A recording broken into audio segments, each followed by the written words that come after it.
What if the person who called the ambulance to save your life was the same person who made you need it in the first place? And while you were lying there helpless, unable to stand, unable to speak, unable to even say your own name, they were filming you on their phone and laughing. That is the reality investigators uncovered when they began pulling apart the final hours of Leroy Fowler's life. A 54-year-old man, who collapsed in his bedroom just 2 days before his birthday in a cluttered home in Salisbury, Massachusetts, on the morning of November 11, 2022, and what they found beneath the surface of that one emergency call was a decade of secrets to women who both loved the same man, and a bottle of his favorite drink filled with something that should never be swallowed. At 8:02 in the morning, a woman named Judy Church called 911 and reported that her longtime boyfriend was incoherent and unable to stand, telling dispatchers she believed he had ingested something, perhaps a drug, perhaps a seizure. She wasn't sure, but when firefighters and paramedics arrived, they found a home so cluttered and dirty that navigating a stretcher through it was nearly impossible, and at the center of it all was Leroy, conscious but unresponsive to basic commands, thrashing and combative, clearly in a medical crisis that no one in that room could immediately explain. He was transported first to Anzac Hospital in Newburyport, but as the hours passed, his condition deteriorated so sharply that he was moved again to Mount Auburn Hospital in Cambridge, where doctors began running the kind of tests you run when nothing else adds up, and what they found was ethylene glycol, the primary toxic compound in antifreeze, coursing through Leroy Fowler's bloodstream and destroying his kidneys and organs from the inside. To understand why someone would want Leroy dead, you have to understand who Leroy Fowler was, and the answer is complicated, because Leroy was many things to many people. He was a motorcycle-riding, fun-loving construction worker who had once owned his own home improvement and roofing business, a man with a son named Leroy Jr., a stepfather figure to other children, a man who worked hard and played hard and had, by the accounts of those who loved him, an enormous personality that filled whatever room he entered.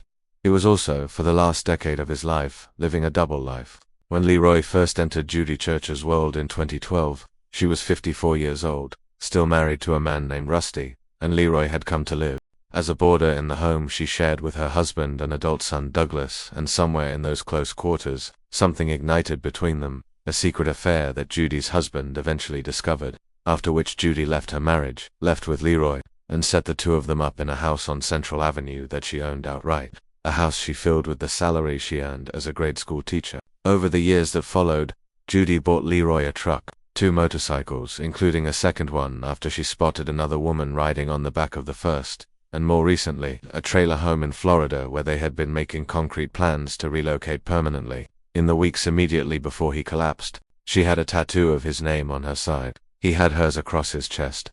It seemed, on the surface, like a love story with deep roots, but around 2016, Leroy quietly began another relationship, this one with a woman named Barbara Randall, a former hairdresser he reconnected with through social media, and for the next 6 years he divided his time between 2 households, 2 women, 2 lives, in an arrangement that both women knew about and neither accepted. Judy referred to Barbara in language that cannot be repeated in polite company, using a specific slur for her so regularly to friends, to Leroy himself, to police officers she had just met, that it became the word prosecutors would return to again and again at trial as evidence of her consuming rage. Barbara, for her part, called Judy Grandma, a nickname intended to wound, because she believed the age gap between Judy and Leroy was something to be mocked.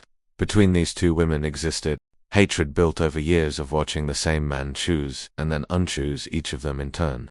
In the summer of 2022, roughly 3 months before Leroy collapsed, Judy reached out to Barbara directly via message, telling her that Leroy spoke badly about Barbara behind her back, that he was playing both of them, that he was a coward, and that it was time they both walked away from him. Barbara never replied to a single one of those messages.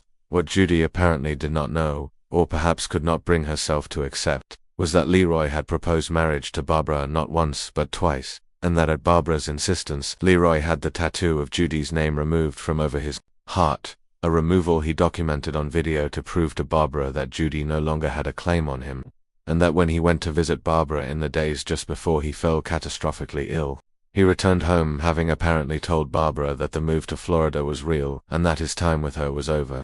Both women, in other words, had motive, both had been hurt by the same man, both had been promised a future and handed a lie.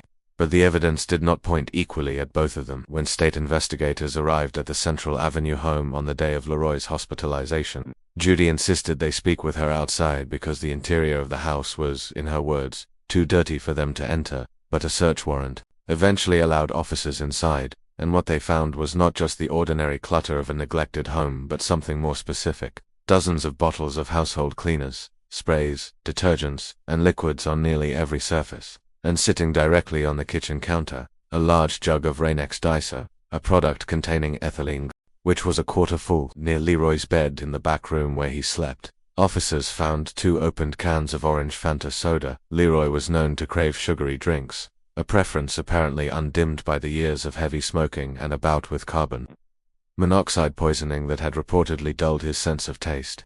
But the most significant item recovered from that house was a bottle of fruit punch Powerade. Leroy's family and friends confirmed it was one of his absolute favorite drinks. Every other fruit punch bottle in the home contained the expected deep red liquid. This one bottle, nearly empty, held a bright fluorescent orange liquid pooled at the bottom, the color of antifreeze. Forensic testing confirmed the presence of ethylene glycol in that orange liquid.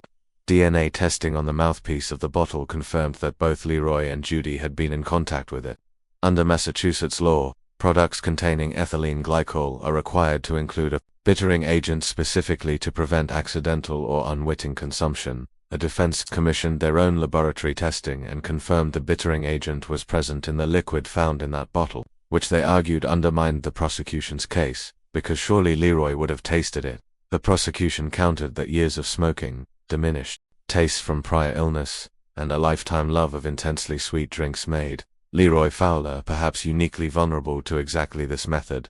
That the sweetness of the antifreeze, masked further by the fruit punch flavor, combined with compromised taste buds, created a window that someone who knew him intimately would have understood and exploited. Then came the videos.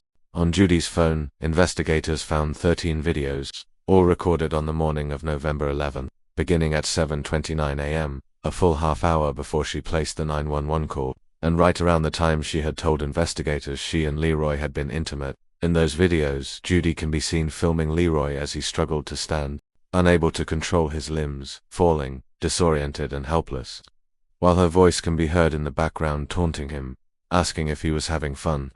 For half an hour she recorded him, then she called for help. Also on her phone were photographs she had taken of text messages and photos from Leroy's own device, including images of him and Barbara together, and a still frame from the video of Leroy proposing to Barbara on bended knee. A video Judy had apparently found and copied onto her own phone, a digital record of the moment another woman accepted a proposal from the man whose name she still wore on her skin. Leroy himself, in the weeks before his death, had told multiple people that he believed he was being poisoned. His search history showed him trying to diagnose his own symptoms that, by his own account to his stepson Michael during a road trip to Vermont for work, would worsen when he was at home and improve when he left. He told Michael he thought Judy was doing it. He told his son Leroy Jr. that if anything happened to him, to look to Judy. Judy told investigators this was an ongoing joke between them, a running dark humor bit they shared, but a cousin who was present for one exchange in which Judy said, directly, that if Leroy ever cheated on her she would poison him, told the jury that no one in that room was laughing. On December 22, 2022, Judy Church was arrested and charged with first-degree murder.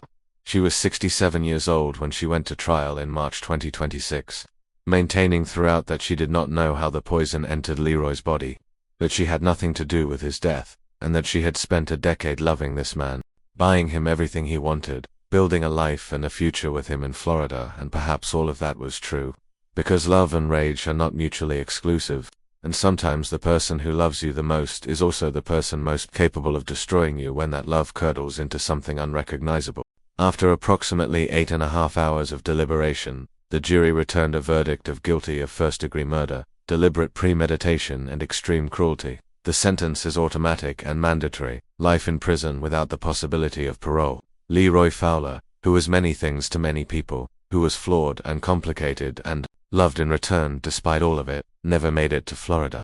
He died on November 13, 2022, 2 days after Judy made that call, survived by his sister Tammy, his sons, his friends, and Barbara Randall, the other woman who loved him and who watched from the witness stand as the woman who outloved them both was led away for the rest of her life.